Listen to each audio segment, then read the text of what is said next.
qaxootin inuu dhici doono ayaa noo muuqata wadankii ifafaalo dagaal ba ka muuqda beledweynaha ciidamo lagu daldalaya muqdisho ciidamadii dawladda hore soo galeen oo ka dagaalamay rabaan gedaa ciidamo joogan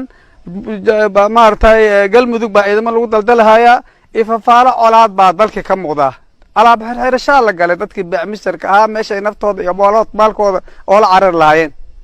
dalkii kaliya isku haleynayeen maalkooda inay oo la cararaan rabeen adiga yiri xiriirkan u gooy walbahaar ba marka ummadii soo wajahay midaas ayaan ka digaynaa ninka dalka hadda xukuma inuu ka digtoonaado oo awaaqib xumo asaga iyo anaga waa nagu saabsan oo salka kaga tagin Cabdiqaasim baa laga soo bilaabay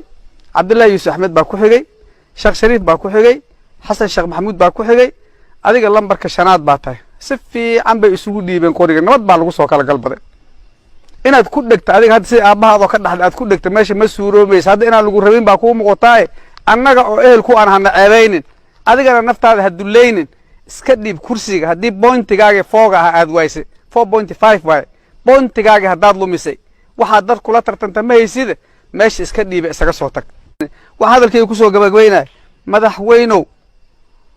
mudahaleedkaada 20kii dhowrka maalmood ay ka dhiman tahayo wadankii nabadgelyo ka sugahaya ismaqal buu ka sugaya ixtiraamkii lagu doortay buu ka sugaya nidaam kala wareegis oo fiican buu ka sugaya hadii hadda aad tiraada inaad shaatiga siibatay oo aad dagaal diyaar u tahay baad u bareertaa maxay anaga kuuma taageerayna dadka meesha degan kuuma taageerayaan nin cunug 3 jir ah wuxuu san aqbalaynin adigoo 50 jir ah 60 jir ah oo dawladda ka soo shaqeeyay